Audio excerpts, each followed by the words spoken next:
Kurat kay matulog si Sing Sing. Naka-open ang iyang mata. Kani nga time, nakahigda na mi.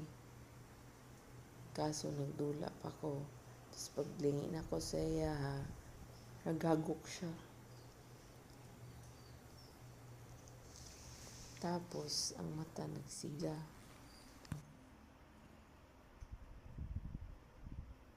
Ang nakakatawa pa pag nisi siya. Tapos yung dilaw sa akin nakalabas. Murag gipaak niya nakalabas. Gusto ko na ba kayo mga agok, pero siguro wala na capture sa camera ang iyang paghagok. Kay layo-layo raman ni gamay ang camera. Dili dyan na siya mutapad na ako kung dili ko yayay.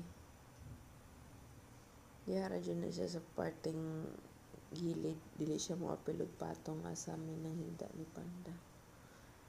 Kay recently permin ako matulog sa salog.